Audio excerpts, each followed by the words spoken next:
I knew something was wrong the moment I got the calendar invite labeled Operational Excellence Alignment. That's corporate speak for we're about to destroy your career. The coffee in the break room was still warm when Madison Walsh strolled in like she owned the place. Well, technically she did. Daddy's little princess, fresh out of whatever Ivy League business school churns out these overconfident management consultants with their buzzword vocabularies and zero real-world experience. I'm Bob Hartley, by the way. 49 years old, been keeping Blackstone defense contractors compliant with Defense Contract Management Agency regulations for 21 years. Through budget cuts, reorganizations, acquisitions, post-9/11 security overhauls, and that nightmare year when we had to prove to auditors that our coffee machine wasn't excessive overhead under FAR 31.2014. I kept us clean. Zero findings, no flags, spotless record with DCMA, DCAA, and every other alphabet soup agency that matters in defense contracting. Madison's handshake felt like grabbing a wet fish. Too much jewelry, not enough substance. While other departments held their compliance retreats at golf resorts, I was here in the trenches, reviewing subcontractor certifications under DFARS 252.2444-7001, chasing down missing SF 328 forms, making sure every bolt and rivet met MIL spec requirements. I was the guy who translated Pentagon regulations into procedures people could actually follow without triggering a federal investigation, which is why I nearly laughed when she clicked through her presentation. Yes, a PowerPoint in our first leadership alignment session, and announced, we'll be revolutionizing compliance through an automated, efficiency-first methodology that leverages artificial intelligence to streamline our regulatory burden. I've heard enough consultant babble to know what that means. We're replacing experience with algorithms and hoping nobody notices when the Pentagon comes knocking. Madison had this smug smile after every slide, like she was revealing the secrets of the universe instead of recycling management theories from her MBA textbook. She kept using phrases like digital transformation and agile compliance frameworks, while completely ignoring the fact that federal regulations aren't suggestions you can optimize away with better software. No offense, Bob, she emphasized, but your methods are a bit too manual for our new digital transformation initiative. We're moving toward a more scalable, cloud-based approach to regulatory management. No offense. Like telling a master craftsman his tools are outdated before handing him a plastic hammer and expecting him to build a skyscraper. I didn't react, just crossed my arms and asked, "Is this a formal position change?" HR looked at me like I'd asked if submarines could fly. "It's transitional," they said. "We're exploring operational synergies and cross-functional optimization opportunities." The HR director, Patricia Crenshaw, had obviously been coached by Madison on the new corporate speak. Patricia and I had worked together for 15 years. She used to be straight-talking, practical. Now she was spouting consultant jargon like she'd been reprogrammed. Within 48 hours, my office had been reassigned to some kid named Bryce Hamilton, who wore sneakers to client meetings and thought DFARS was a type of headlight, and I'd been moved to the security checkpoint at the front entrance. "Security?" I asked. "It's strategic," Madison said with a wink. "First impressions matter for stakeholders. You'll be our facility access coordinator." Facility access coordinator. They couldn't even call it what it was. Security guard. I smiled, nodded, and pulled up my employment contract on my phone. Here's the thing about being underestimated. When you're young, it stings. But when you've got 21 years of experience and know every regulation in the book, every loophole, every requirement that can shut down a defense contractor faster than you can say material breach, it becomes fuel. From that security desk, I watched the chaos unfold like a master watching apprentices try to rebuild a watch with mittens on. Madison had replaced our in-house legal counsel with Ashley Crawford, some friend from her networking circle who called contract clauses agreement parameters and thought DCMA stood for Defense Contract Management Administration instead of agency. The first week was like watching a slow-motion car accident. Ashley tried to expedite a vendor approval by skipping the required SF 1449 solicitation process. Bryce attempted to modify our quality assurance program without understanding that it was locked in place by DCMA Approval Letter 2019 QAP 447. One of the new interns asked me if we really needed to follow all those old federal forms, or if there was a more modern way to handle cage code verification. I just smiled and handed out visitor badges. Meanwhile, I quietly maintained my compliance files, not out of obligation, but because I knew the Pentagon audit was coming. Our triennial DCMA review was scheduled for next quarter, and I knew that contract language better than I knew my own social security number. I'd written half of those procedures myself, back when people understood that federal regulations weren't suggestions. Here's the crucial part that Madison and her team of MBA wizards didn't understand. I was still listed as the primary DCMA compliance specialist on Form DD 1423, Contract Data Requirements List. You don't just reassign that title with an email and a smile. That designation is locked into the contract structure, filed with the Pentagon, and backed up by my personal DCMA certification number 47BCC9847. And my DCMA certification was due for renewal in 72 days. The certification that controlled our entire $275 million defense manufacturing contract for Navy submarine sonar components. The certification that, if it lapsed, would trigger an automatic contract suspension under DFARS 252-242-7006, Accounting System Administration. But nobody in Madison's new Agile compliance team knew that. They were too busy revolutionizing our regulatory burden to read the actual regulations. Madison called it a strategic discussion, but it felt more like a performance review conducted by someone who'd learned management from YouTube videos. I walked into the conference room at 9 o'clock sharp, not out of respect, but because I wanted to see if she'd flinch when I showed up prepared with my leather portfolio and 21 years of institutional knowledge. She didn't flinch, just gestured to the chair like she was granting me an audience, her MBA diploma prominently displayed on the wall behind her like a trophy from a participation award ceremony. "Bob," she began, fingers steepled like a discount guru, "you've been here a long time. A foundational player, really. But as we pivot toward a leaner, tech-enabled model, we're streamlining roles that are, well, let's say high certification, but low velocity." I stared, said nothing. Let her dig deeper into the hole she was creating. "We've decided to transition you into a more stakeholder-facing role. Security oversight. You'll still be interfacing with critical partners, just in a refreshed context that maximizes your client relationship experience." The woman had just demoted a federal compliance specialist to door guard and acted like she'd handed me a promotion to the executive suite. "That's a significant role shift," I said evenly. "I'll need that documented in writing, with updated job descriptions and reporting structures." Her smile faltered like a cheap light bulb. "It's more of a fluid reassignment. HR will handle the administrative logistics." I nodded slowly, pulling out my phone to make a quick note. "Great. I'll wait for the formal documentation with signature authority chains and updated contract officer designations." The mention of contract officer designations made Ashley shift uncomfortably in her chair. She probably didn't even know what that meant, but the words had a weight that penetrated even MBA-trained skulls. HR sent nothing that day, nothing the next day either. Just vague emails about interim support structures and temporary cross-functional allocation pending organizational optimization.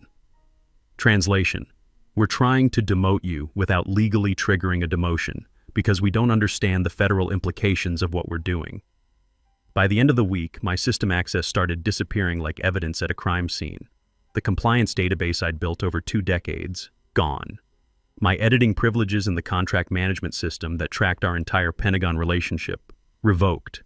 I couldn't even log into the DCMA portal I'd personally configured in 2018 to handle our transition from paper-based documentation to digital compliance tracking.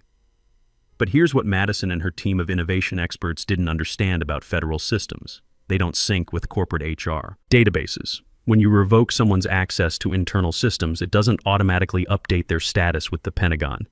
Those are separate universes that only communicate through very specific, very formal channels.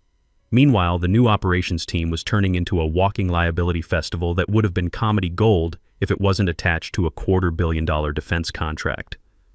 Bryce Hamilton, Madison's hand-picked operations manager, had apparently learned everything he knew about defense contracting from a weekend seminar titled Agile Project Management for Government Relations. One morning I watched him try to expedite a critical component delivery by calling the vendor directly and asking if they could just ship it faster, without understanding that every change to our delivery schedule required a formal contract modification under FR 43.103, submitted through the DCMA portal, with impact assessments on cost, schedule, and technical performance. The vendor rep, a guy I'd worked with for 12 years, called me at the security desk that afternoon. "Bob, what the hell is going on over there?" "Some kid just asked me to ignore the delivery sequence we've had locked in place since 2019. New management," I told him. "They're optimizing our processes. By breaking federal law?" "That would be a side effect, yes." Another day, I watched Ashley try to handle a routine DCAA audit prep by printing out our financial reports and highlighting them with different colored markers. She'd apparently never heard of generally accepted accounting principles, let alone the specific DCAA requirements under CS 401 that govern how defense contractors track and report costs. When the DCAA preliminary reviewer arrived for our quarterly check, Ashley actually handed him a binder with a tab labeled "Our Numbers" that contained printed Excel spreadsheets with handwritten notes in the margins. The auditor, a no-nonsense guy named Williams who'd been reviewing our books for 8 years, just stared at the binder like she'd handed him a crayon drawing. "Where's your CAS-compliant cost accounting system documentation?" he asked. Ashley blinked. "Our what now?" I was sitting 20 feet away at the security desk, pretending to review visitor logs while watching Williams realize that he was looking at someone who had no idea what she was doing. He glanced over at me, recognition flickering in his eyes, then back at Ashley. "I need to speak with your primary accounting system administrator," he said carefully. "That's me," Ashley said brightly. "I'm handling all our financial interface optimization." Williams looked like a man who'd just discovered his parachute was actually a backpack. "Ma'am, this is a federal audit under Public Law 91-379. I need someone who understands cost accounting standards compliance." That's when Bryce jumped in, trying to save the situation with pure enthusiasm. "We've revolutionized our accounting with a cloud-based solution that automates compliance through artificial intelligence." Williams, who'd been auditing defense contractors since before the internet existed, just closed his notebook. "I'll be back when you have qualified personnel available." After he left, I watched Ashley and Bryce huddle in the conference room, frantically Googling CAS compliance and DCAA audit requirements like they were cramming for a final exam they'd forgotten about. These were the people now managing our $275 million defense manufacturing pipeline, a contract that built sonar components for the Navy's Virginia-class submarine program. Components that, if they failed quality standards, could compromise national security. Components that were governed by more regulations than most people read in a lifetime. I sat at that security desk, smiled when they stumbled past with their color-coded binders and panic Googling sessions, and started carrying a small notebook, not for show, for documentation. Day 3. Database access revoked. Legal sites operational restructuring. Day 6. Ashley drafts memo listing me as facility support staff. Day 8. Still no formal title change. DCMA renewal notice arrives in my personal email. Day 12. Bryce attempts to modify QAP without DCMA approval authority. Day 15. Ashley submits financial documents to DCAA without CAS compliance verification. It was like watching a train derailment in slow motion, except I knew exactly when the tracks had been sabotaged, by whom, and how many regulations they'd broken in the process. They thought I was irrelevant now. Background noise. A relic from the old way of doing things. But every mistake they made pointed back to one immutable fact that was locked into our contract structure like a steel beam in a foundation. My name was still on Form DD 1423 as the primary DCMA compliance specialist.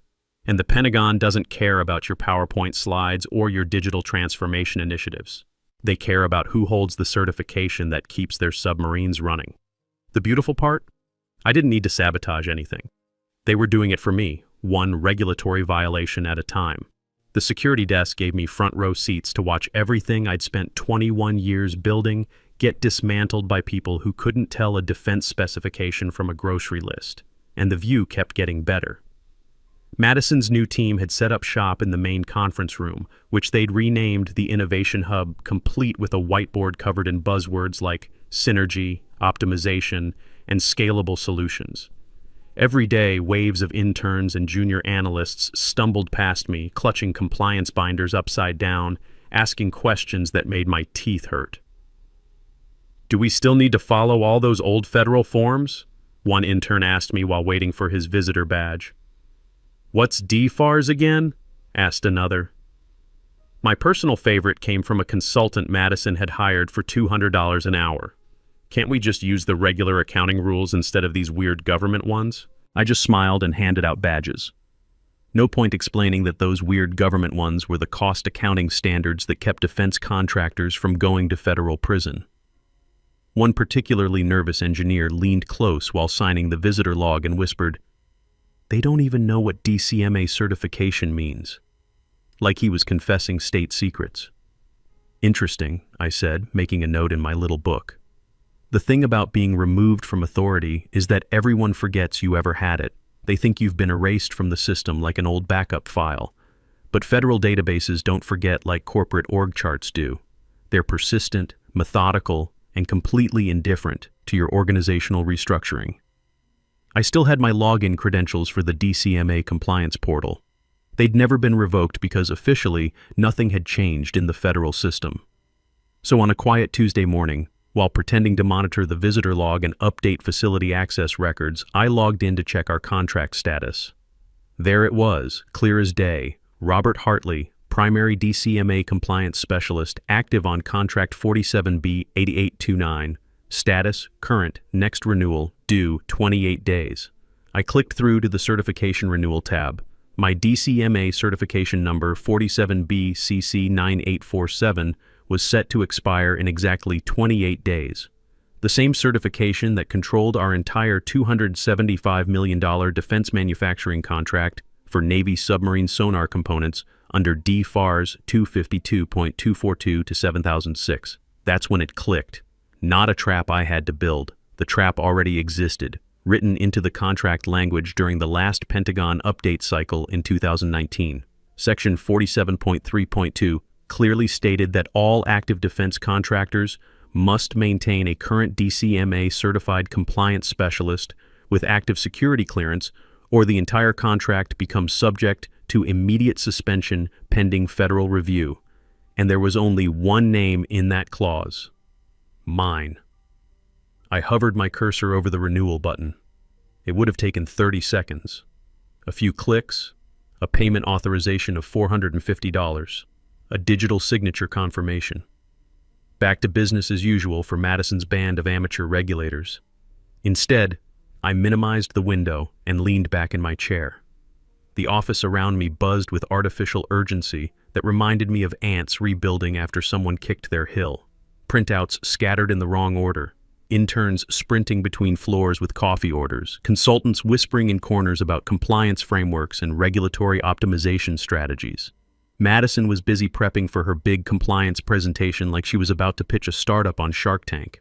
I overheard her telling Ashley she wanted to dazzle the Pentagon with our streamlined narrative and forward-thinking approach to regulatory management. Her version of audit prep was printing PowerPoints in full color and wearing a power blazer that probably cost more than most people's monthly salary. She even called a team meeting, where she made everyone chant audit ready like some corporate cult ritual. Nobody noticed I was quietly printing personal copies of the contract specifications and federal requirements documentation. Nobody asked why I was suddenly tracking edit histories and timestamp logs in my notebook. The office was crawling with consultants now, glossy types in expensive suits clicking around on MacBooks, saying things like, "Let's gamify the compliance matrix," and "We're revolutionizing the audit experience through data storytelling and visual analytics." I watched one of them try to convert our vendor certification database into an infographic using Canva and present it to legal like he'd discovered fire. Ashley actually clapped. Meanwhile, the actual documentation looked like it had been hit by a hurricane. My formerly bulletproof compliance files were now rebranded as DCMA Engagement Assets and Contract Journey Maps. They'd added a section called Our Innovation Values that included a quote from Madison: "Compliance is just creativity within boundaries." That one made me write down the exact timestamp. 28 days became 25, then 20. Each one ticked by like a countdown timer that only I could hear. Every morning I'd check the Pentagon portal. Every evening I'd update my notebook with another day's worth of regulatory violations and procedural shortcuts. Day 19. Bryce approves vendor modification without SF-30 contract amendment. Day 17. Ashley submits cost report missing required CAS 406 disclosure statement. Day 15. New intern attempts to expedite security clearance verification outside established JPS protocol. Then I got the message that changed everything. A simple email from Colonel Peterson, the Pentagon audit liaison I'd worked with for years. Professional, direct, no wasted words. Confirming you'll be present for the triennial DCMA compliance assessment scheduled for next month. Please acknowledge receipt. He wasn't asking out of courtesy.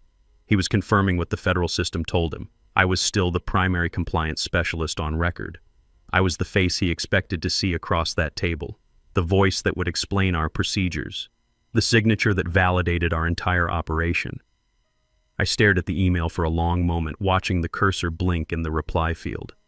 Through the lobby windows, I could see Madison in the conference room, gesturing enthusiastically at a whiteboard while her team of consultants nodded like bobblehead dolls.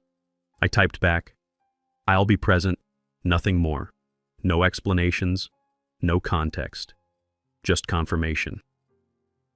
I closed the message and returned to my visitor logs, but inside I felt something I hadn't felt in weeks: anticipation. Let them rehearse their presentations and string together buzzwords like Christmas lights. Let them build their house of laminated cards and good intentions. I wasn't lifting a finger to stop them because federal audits aren't impressed by innovation workshops and synergy metrics. They want certifications, documentation, and people who understand that national defense isn't a startup experiment. Madison strutted around like she'd reinvented manufacturing while her team fumbled through procedures I could recite in my sleep. One morning, I overheard Ashley asking someone if retroactive compliance was a real thing, like she could somehow go back in time and fix their regulatory violations with better intentions. It's not. And the Pentagon takes that kind of creative thinking very personally. The day before the audit hit like a freight train carrying bad news, I showed up an hour early, wearing the same navy blazer I'd worn to every Pentagon review for the past decade. The one with the faint coffee stain on the inside hem that reminded me of the 2018 audit when we'd pulled an all-nighter to fix a subcontractor certification issue.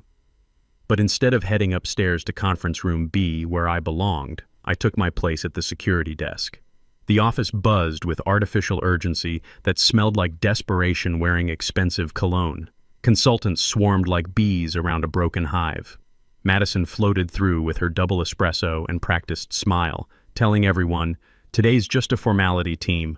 We're going to show them what modern compliance looks like." Modern compliance. Like the Pentagon was going to be impressed by their Canva infographics and agile methodologies. The first badge I issued was to Colonel Peterson. We'd worked together for years, quiet, efficient, all business. He met my eyes, nodded once, and accepted his visitor pass without comment. But I saw the flicker of recognition, the slight confusion about why I was handing him a security badge instead of sitting across from him at the conference table. Madison swept past on her way to the elevator, laptop clutched like a shield against reality. "You can sit this one out, Bob," she said without slowing. "We've got this handled." I gave her a professional smile. "I'm sure you do." Then I watched the elevator close and settled in to wait for the show to begin. The next 20 minutes moved like honey in winter. I could hear muffled voices from upstairs, occasional laughter, the squeak of markers on whiteboards. Standard audit theater, the calm before someone realizes they're standing in a minefield. Then the air changed. Not loud, not dramatic, just a shift, like atmospheric pressure dropping before a storm hits. The elevator dinged. Bryce stepped out, pale as printer paper and moving like his legs had forgotten how to work properly. He walked past me without looking, clutching his binder like a life preserver on a sinking ship. Behind him, slower, came Colonel Peterson. His face was unreadable, but I recognized that expression. It was the look of a man who'd just opened a file expecting routine paperwork and found a disaster instead. More footsteps followed. Madison, Ashley, one of the consultants looking like she might need a trash can. Nobody spoke. They moved like chess. Pieces suddenly aware the game was played in a language they didn't understand. Madison's usual confidence had evaporated like morning mist. She walked past me without the performance, her designer blazer suddenly looking like a costume that no longer fit. Finally, I heard Peterson's voice from the conference room. Not angry, not loud, just decisive. The voice of someone delivering news that couldn't be appealed or negotiated. Primary DCMA Specialist, Robert Hartley, he read aloud, voice carrying down the hallway like a judgment. I couldn't see their faces, but I felt it. The collective realization, the simultaneous stomach drop of people who'd just discovered they were standing on a frozen lake and heard the first crack. Madison tried to speak. I heard the sharp intake of breath, the beginning of, "Actually, we've implemented a new..." Peterson held up one hand. Simple, quiet, final. His certification expired 72 hours ago. He is the only authorized DCMA specialist on this contract. A pause that seemed to last forever. As of this moment, your $275 million defense manufacturing contract is suspended pending immediate compliance review. Boom. Everything stopped. Not just the room upstairs, but something inside me. Like an engine finally cutting out after running on fumes for months, settling into the silence it was meant to have. Then came the chaos. Legal tearing through binders like answers might materialize from thin air. Bryce dropping his laptop bag. One of the consultants actually saying, "Can we just update the database real quick?" Like the Pentagon was running on Microsoft Excel. I heard Peterson mutter, "This is a federal compliance system, not a Google sheet." That's when the founder's voice exploded through the speakerphone from whatever resort he'd been hiding on. "What do you mean, suspended? We just passed review last year. Madison, what the hell is this?" Madison stammered something about operational transitions and tried to throw around the word provisional like it was a magic spell that could undo federal regulations. But it was too late. The dam had cracked, and all the king's horses and all the king's men couldn't put their compliance program back together again. That's when I stood up. I'd been watching the elevator numbers blink like a countdown timer, and now it was time for the final act. I smoothed my blazer, tucked my notebook under my arm, and walked down the hall toward the sound of everything falling apart. I could feel the change as I approached the room, like walking into the aftermath of an explosion where the smoke hadn't cleared yet. I stepped through the door without announcement. Every eye turned to me. Madison looked like she'd seen a ghost that had come back to collect on old debts. I walked past her, past Ashley with her color-coded binders, past the spinning consultants with their worthless buzzwords, right up to Peterson's table. "Colonel Peterson," I said, loud enough for everyone to hear. "Thank you for your time today." He nodded once. "Mr. Hartley." I pulled a single envelope from my notebook, the resignation letter I'd written 3 weeks ago and carried every day since. "This is my formal resignation from Blackstone Defense Contractors, effective immediately." Madison's mouth opened, but no sound came out. I turned to Ashley. "I've retained copies of all correspondence documenting my removal from active duties and revocation of system access. If you need me to testify regarding the timeline and regulatory violations, I'll be available by subpoena only." Dead silence. Even the founder on speakerphone said nothing. I walked to the door, turned back once, and allowed myself the smallest professional smile. The kind reserved for a job well done. "I hope your new approach works out." Then I left, not stormed out, not slammed doors.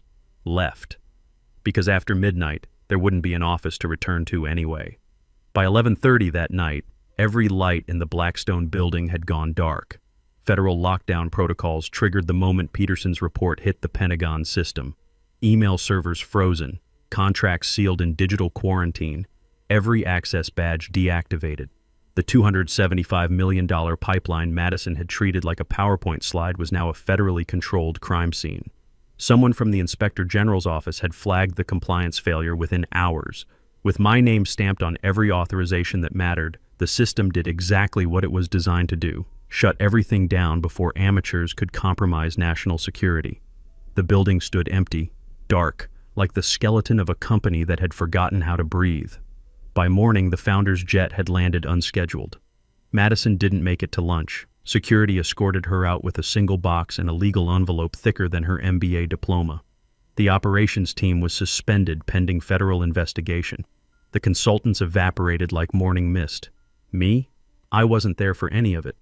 I was 4 blocks away at Murphy's Tavern, nursing a bourbon and watching the evening news through the window. The kind of place with no TV volume, no music, just the soft clink of glass and the occasional war story from guys who'd seen enough to know when to keep quiet. My phone buzzed. Once, then again. 2 recruiters, one from Lockheed Martin, another from General Dynamics. Both messages were variations on the same theme. We've been following your work. Let's talk. A third message came from Colonel Peterson. When you're ready to get back to real work, call me. I set the phone down, didn't answer. Not yet. The bartender walked by, glanced at my empty glass. Another? I nodded. Yeah, one more. He poured without questions. Good bartender. Outside, street lights painted long shadows on the sidewalk. A couple walked by, laughing about something that mattered to them. Somewhere down the block, a siren wailed and faded into the distance. I raised my glass to the window and said to nobody in particular, 21. Years of keeping them legal, and they thought they could replace that with an app. Because in the end, they'd built their revolution on assumptions and buzzwords, and I'd just let physics take its course. No sabotage, no schemes, no revenge plots. Just 21 years of knowing exactly which thread to pull when someone hands you the scissors. Sometimes the best way to win is to simply stop playing by rules that were rigged from the start. And sometimes justice looks like a federal compliance officer who knows when to renew his certification and when to let it expire at exactly the right moment. The Pentagon doesn't negotiate, but it does appreciate precision.